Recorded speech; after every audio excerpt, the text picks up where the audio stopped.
Esse poder ele exerceu em Cristo, ressuscitando dos mortos e fazendo assentar-se à direita nas regiões celestiais, muito acima de todo governo e autoridade, poder e domínio, e de todo nome que se possa mencionar, não apenas nessa era, quer dizer, está falando daquela época, mas também mas também na que há de vir, que está falando do nosso tempo. Deus colocou todas as coisas debaixo de seus pés e o designou cabeça de todas as coisas para a igreja, que é o seu corpo, a plenitude daquele que enche todas as coisas em toda e qualquer circunstâncias. Rapaz, que coisa forte isso. Repita: a igreja é o corpo de Cristo. Sim ou não? Sim. Você está fazendo uma menção a um corpo literal. Então, a igreja é o corpo, é o representante de Cristo nessa terra.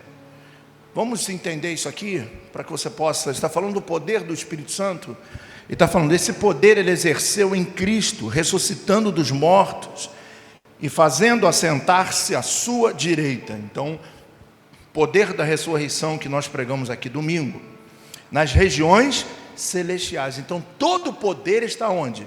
Nas regiões celestiais. Sim ou não? Para que esse poder se manifeste na terra, ela tem que se manifestar através de uma apropriação. Tudo já está pronto. Deixa eu falar uma coisa para você: o milagre já está pronto, a cura já está pronto. Porque onde é que foi isso? Não, porque ele fez agora, não. Não está falando de um milagre seu ou de uma enfermidade sua, está falando de toda a humanidade. Cristo, quando morreu, ele levou sobre ele a maldição do pecado, ele levou sobre ele as minhas e as nossas enfermidades. Olha que profundo isso. Então isso é para todo aquele que representa a igreja. O poder de Cristo, esse poder do Espírito Santo que ressuscitou Jesus e que o elevou e colocou ele assentado nas regiões celestiais, tá? Agora, para que esse poder que está nas regiões celestiais se manifeste na terra, precisa de uma coisa. O quê? A igreja. Repita comigo: a igreja é a instituição que Cristo criou para manifestar aquilo que está nas regiões celestiais.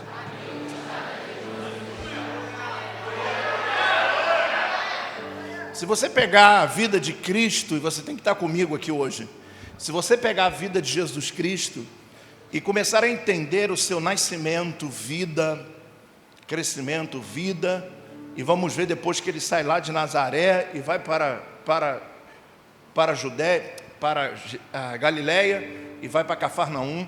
Jesus começa então uma jornada de 3 anos e meio, aproximadamente, de operar o quê? Milagres. Sim ou não?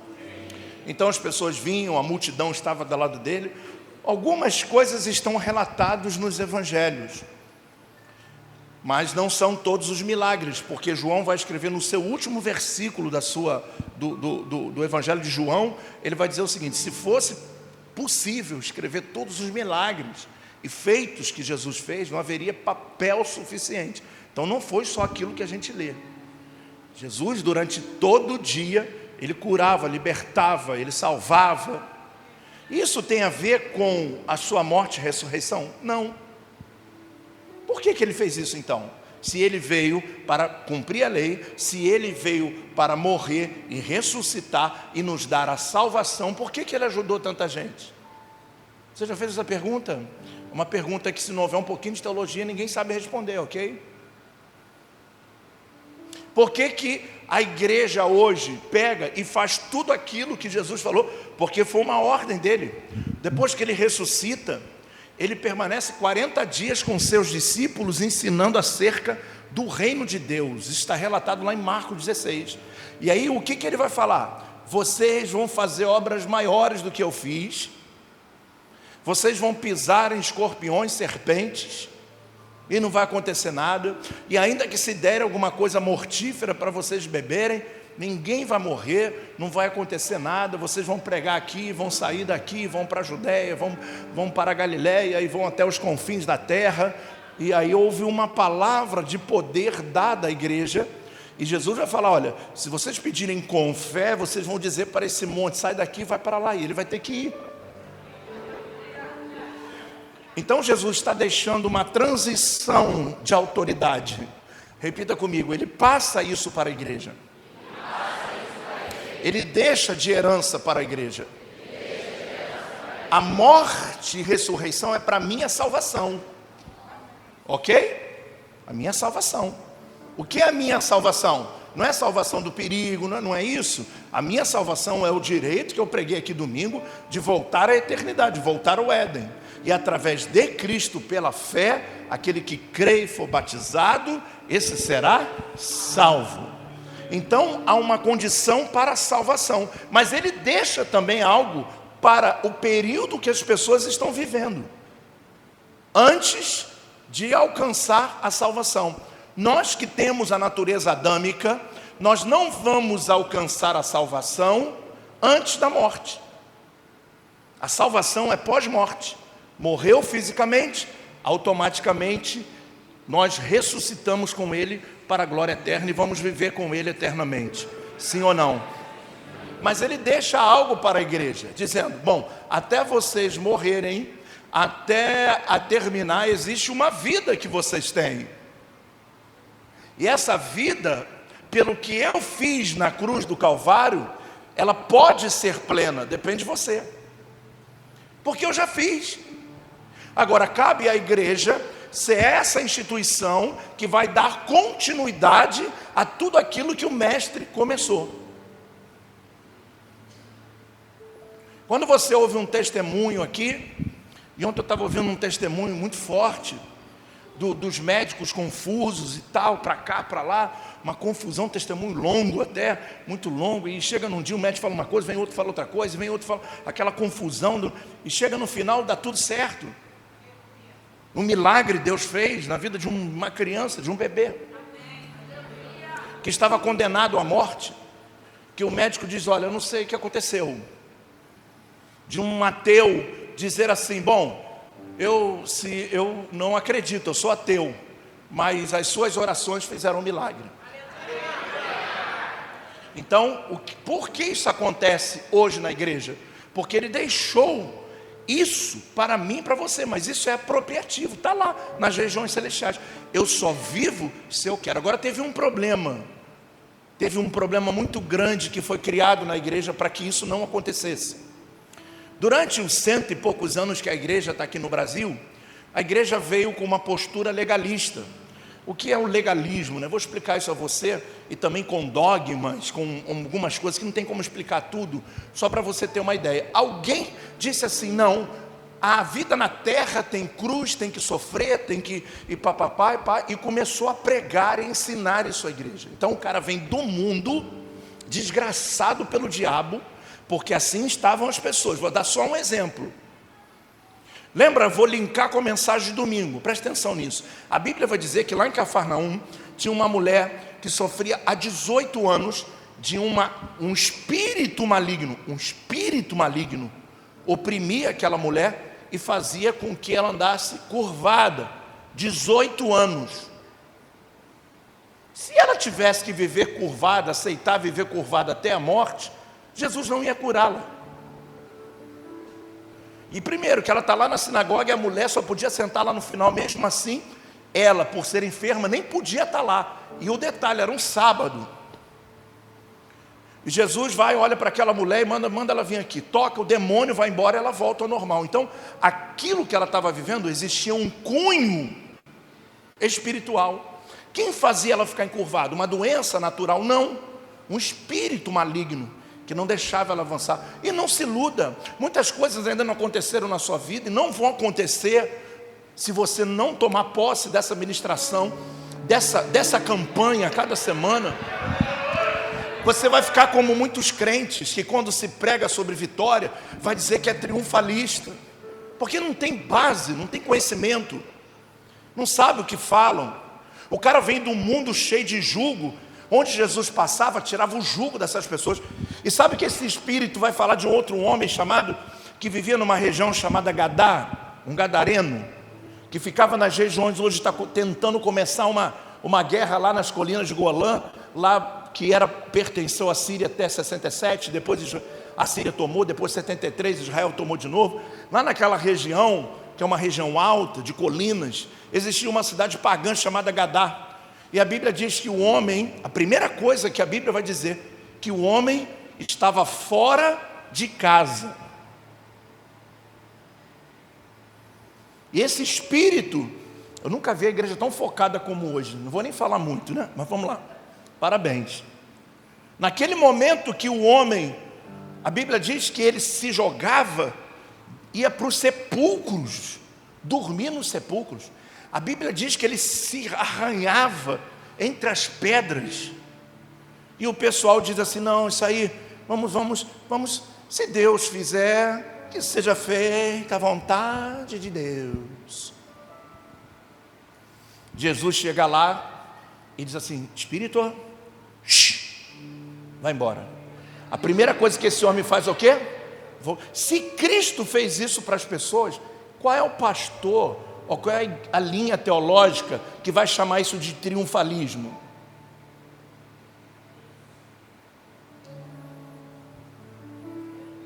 Ele viveu para isso, apesar dele não ter vindo para isso. Repita comigo, ele não veio para curar, libertar, ele veio para salvar. Mas como ele carregava o poder sobre ele, que existia nas regiões celestiais, ele coloca em prática.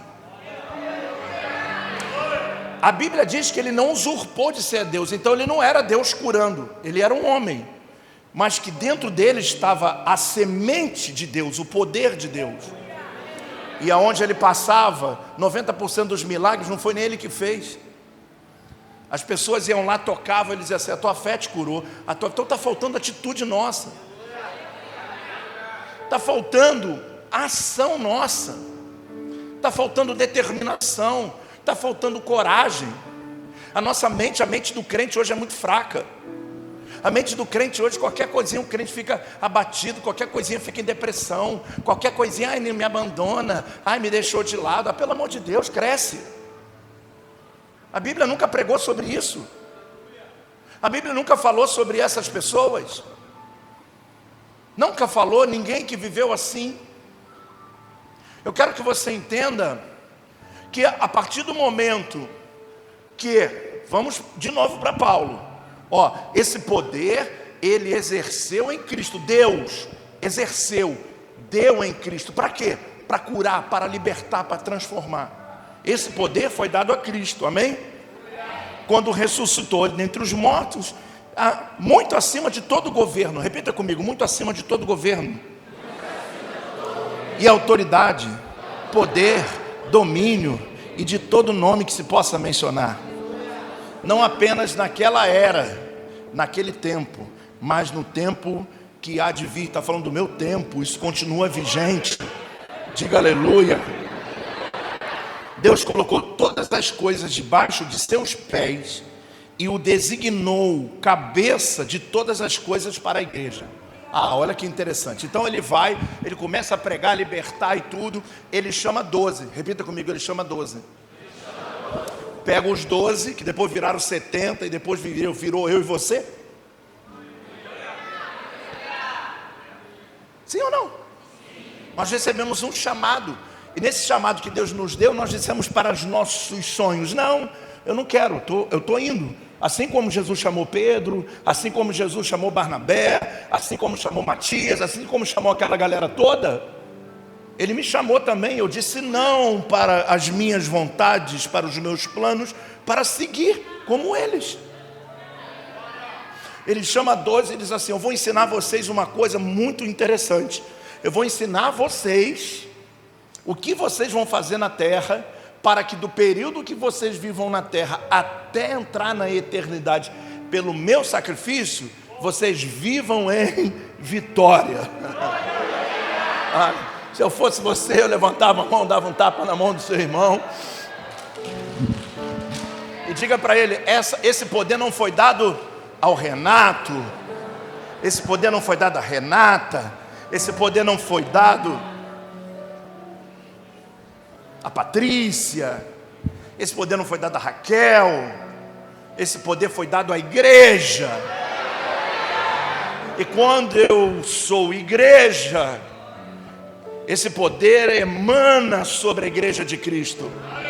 Esse poder que ressuscitou Jesus dentre os mortos, esse poder para anular as sentenças do inferno, esse poder para tirar as pedras do caminho, esse poder para anular todo sofisma, esse poder para anular toda frieza, esse poder para anular toda paralisia está sobre a igreja.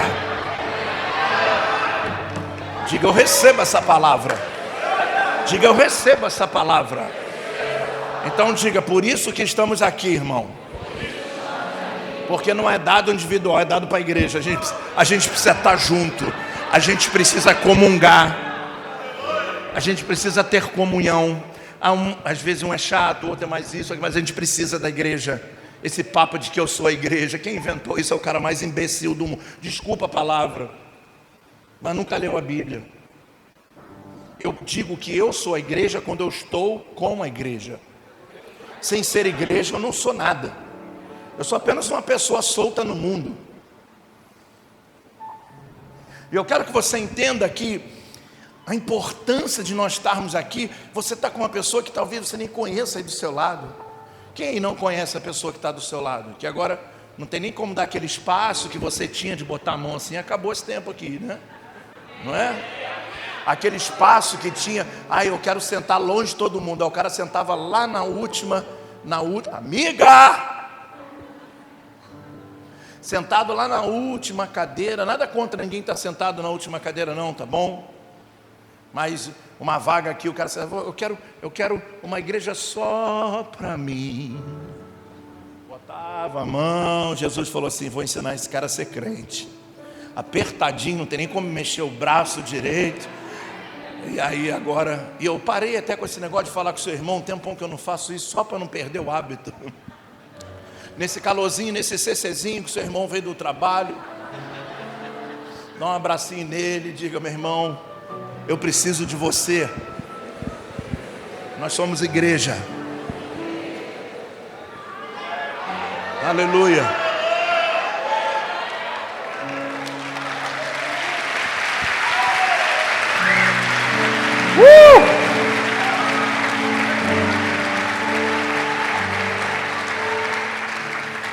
E olha que interessante. E vai dizer que Deus colocou todas as coisas debaixo dos seus pés. Então, enquanto Cristo estava na terra, agora é forte. Vocês querem ouvir essa mensagem mesmo? Meu irmão, repita comigo: enquanto Cristo estava na terra, existia nomes maiores do que Ele. Ele mesmo fala isso. Eu vou te explicar. Lembra quando vão levar, Pedro vai levar e que fala assim: aí os romanos estão cobrando imposto. O que a gente faz? Ele olha e vê o quê? A imagem de César, que era o governador romano. E ele diz assim: dai a César o que é de César. Está dizendo: César é maior do que eu. Herodes era maior do que ele. Pilatos era maior do que ele. Que diz assim: então prende, crucifica e mata. O povo judeu era maior do que ele. Crucifica. E ele teve que se submeter àquilo. Mas o poder da ressurreição diz que quando ele ressurge e assenta nas regiões celestiais, não tem nome, não tem governo. tudo agora está debaixo dos seus pés. Debaixo dos seus pés. Eis aí uma das coisas que está debaixo eu vou passar aqui e sair voado só rapidinho, só para você entender. Uma das coisas que está debaixo dos pés de Jesus é a sua vida. Então não briga com ele querendo fazer a sua vontade, porque está debaixo dele. Porque o próprio Jesus falou: se possível, todos estavam acima dele. Aí ele, o poder da ressurreição o eleva. E agora ninguém mais está acima dele, mas sim debaixo dos seus pés. O que isso quer dizer? Governo. Ele governa. Então quando um nome se levanta, ou quando um espírito se levanta, ele... Não, para aí. Não, mas eu vou lá acabar com aquele bispo lá. Está sinistro ele, não é? Sossega aí. Eu vou lá fazer... Sossega aqui. Tudo está debaixo dos seus pés. Se você tiver dimensão desse poder, dessa realidade espiritual, cara, levanta sua mão, dá um tapa na mão do seu irmão com cuidado, né? Isso, diga para ele: poder foi dado a ele. Poder foi dado a ele. Agora olha que interessante. Ele, agora, debaixo dos seus pés. E Deus o designou cabeça de todas as coisas para a igreja. Então não só a autoridade do governo e dos governos, sejam humanos ou sejam espirituais, estão subjugados à autoridade dele. Rapaz, agora ele é o cabeça da igreja. Você está louco? Repita comigo: ele é o cabeça da igreja. Ele é a autoridade da igreja. Foi assim que Deus o colocou, não só para salvar, mas para governar a igreja. E aonde ele governa, o mal não pode prosperar. Aonde ele governa, o mal não pode avançar. Aonde ele governa, o mal tem que recuar. Onde ele governa, a enfermidade está debaixo dos seus pés. Agora repita comigo: tudo está debaixo dos seus pés. No mundo espiritual, mas na terra, ele é o cabeça da igreja. E nós somos o corpo. Pegou? Então, o poder de pisar é nosso.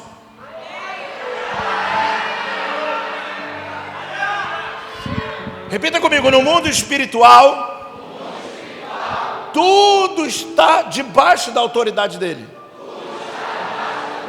Mas para a igreja, ele é o cabeça. E chamou a gente de corpo.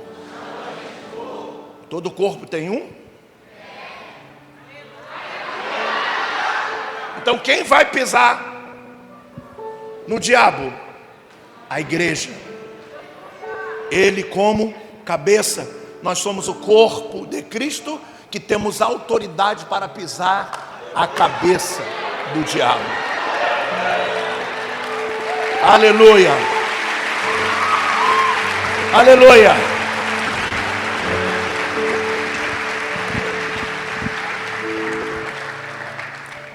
Não importa o tipo de problema que venha contra você, físico, emocional, financeiro, familiar e assim por diante, nós podemos passar por cima de todas as situações, porque ele governa a igreja.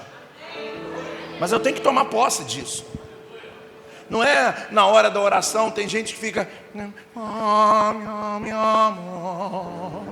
Está lá na época da época medieval, está ainda nas reuniões que são ministradas em canto gregoriano. Aqui é, mas a igreja... E tem crente num gregoriano...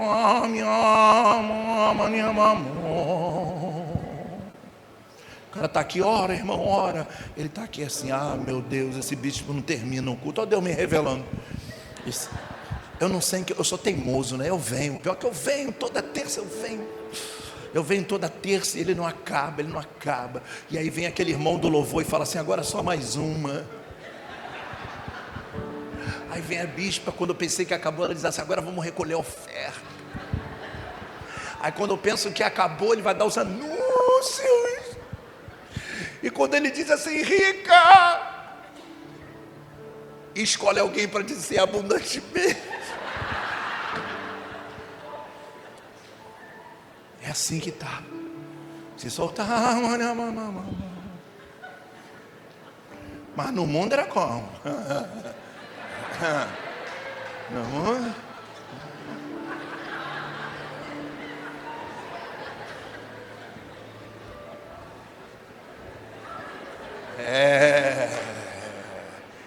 No mundo.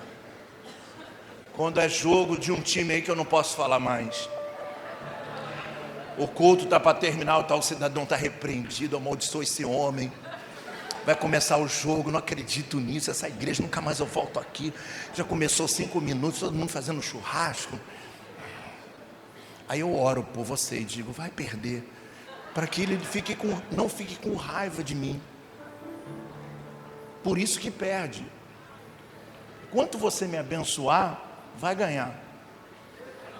Já dei o segredo. Não adianta, Sérgio, me olhar com esse bigodão. E aí o povo fica. Salmo 91, coloca aí para mim, 13. Vamos entender como é que funciona isso então. 91, Salmo 91, 13, vamos lá rapidamente. Não está dizendo Deus pisará. Aleluia. Você pisará o leão e a cobra. Pisoteará o leão forte. Fica só até aí. Você, diga para você, irmão, é você que vai fazer isso. É você que tem que fazer isso. E é por isso que eu estou ungindo os seus pés, para você ter autoridade para fazer isso. Ungir pé aqui não é brincadeira. Ungir os pés aqui é para que você vai pisar. Vai pisar. Ó, pisará o leão e a cobra. E os adolescentes estão na parte B. Pisoteará o leão, porque quando acaba o culto eles ficam assim: pisa na cabeça do inimigo. Não é? Pisará. Pega na mão do seu irmão e diga: meu irmão, você tem que pisar o leão e a cobra. Você tem que pisotear o leão forte e a serpente. Diga aleluia. Diga aleluia. Diga aleluia. O leão e a cobra representam força e violência. Você vai pisar sobre isso. Está literalmente falando sobre Satanás, os seus anjos, os seus demônios. Você não tem noção como é as minhas quartas-feiras. Depois de ministrar uma mensagem como essa,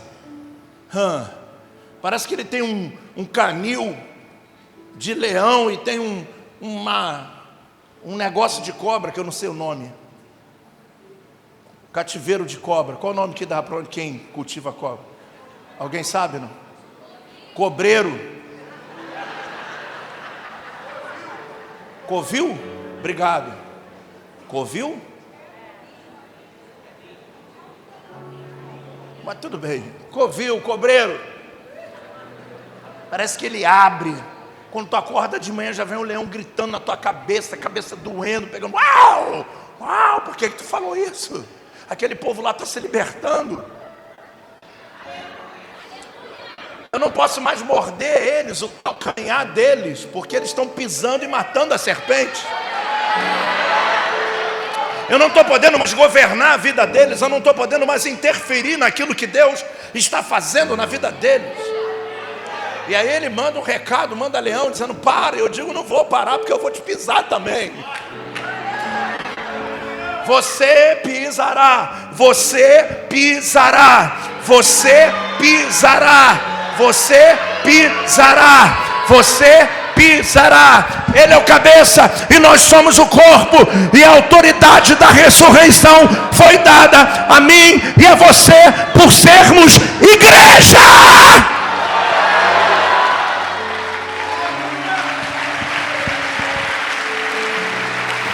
Aleluia.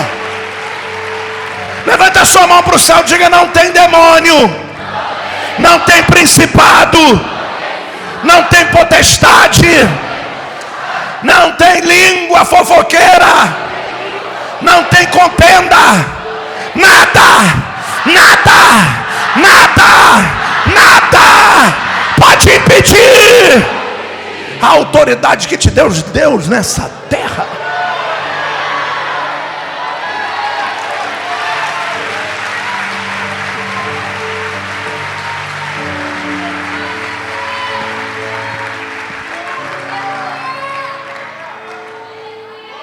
Aleluia, aleluia, aleluia, aleluia. Está falando de tipos de demônio.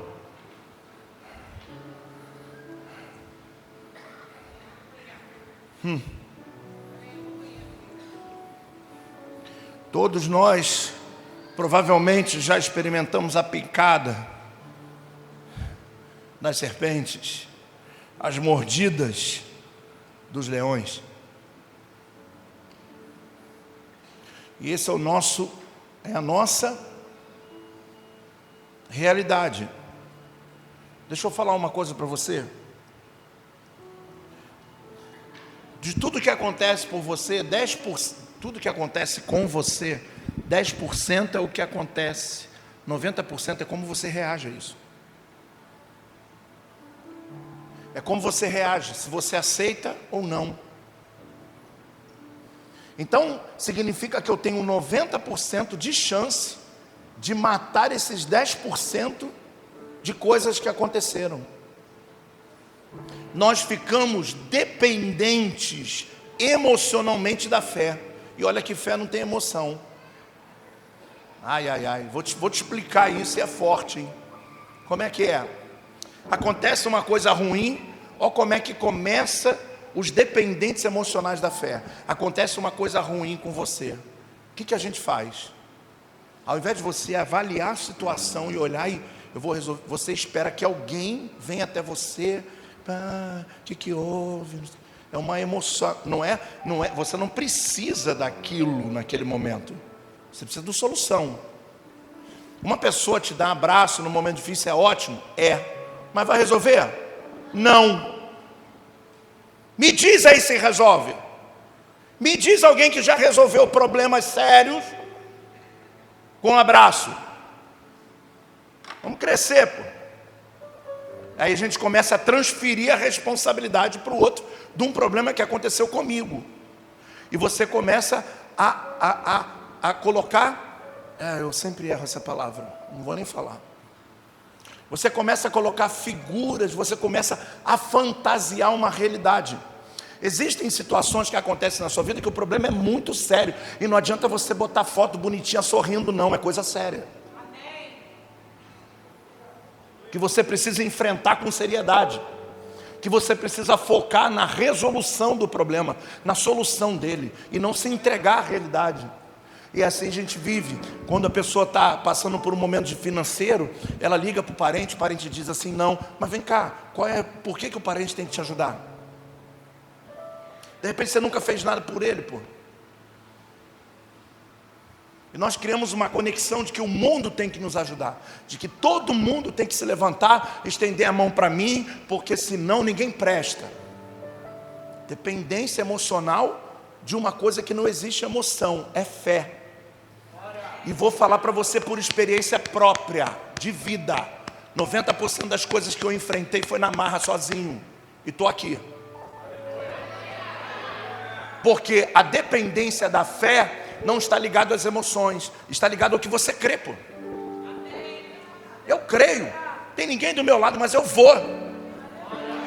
Não tem ninguém me apoiando, mas eu vou. E eu vou vencer. Porque eu tomo posse da verdade da Bíblia.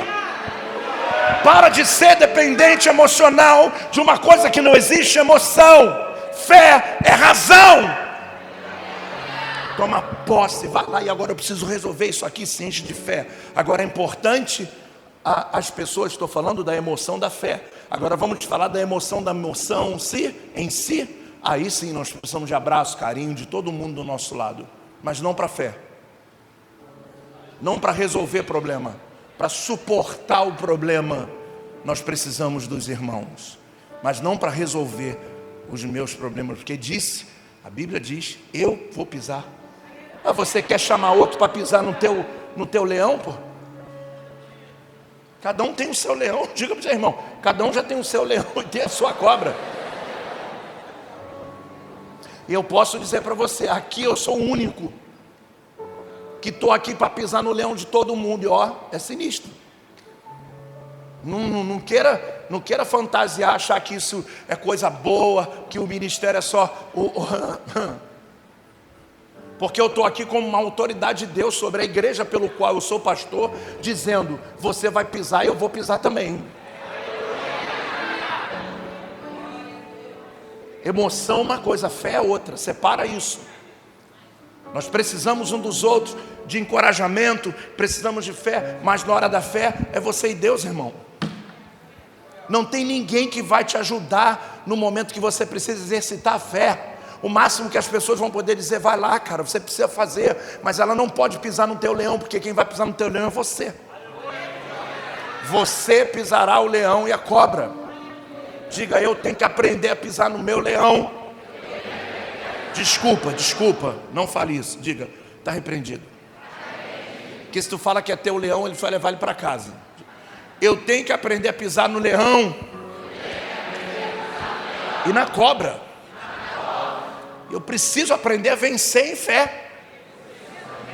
Eu preciso que Deus me enche de sabedoria, de estratégia, de fé. Enquanto isso, a igreja está do lado. Vai, meu irmão, estamos aqui orando por você, clamando por você. Mas ninguém tem que botar dinheiro e comida na tua casa.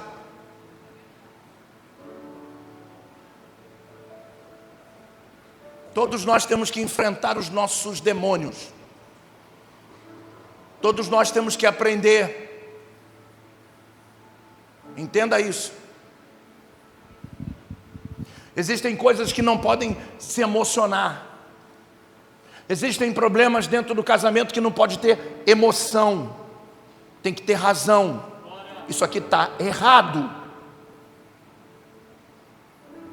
A vida é assim. As lutas são assim. Não vamos pintar um quadro de Da Vinci, porque essa não é a realidade. Diga aleluia. Todos nós já experimentamos. Quem já experimentou aí uma mordida forte do leão aí na vida, que ficou tonto aí? Quem já passou por coisa que só Deus? Quem já passou por coisa que poderia ficar uma noite inteira aqui contando testemunho junto com testemunho, e a história triste, a história alegre? Quem aí? Ninguém? Eu não sei nem o que eu estou fazendo aqui. E todos nós. Mas aonde você está? De pé. Aonde que você está? Erguido. Então repita comigo: a cobra e a serpente não me mataram. Morderam. Doeu, mas não matou.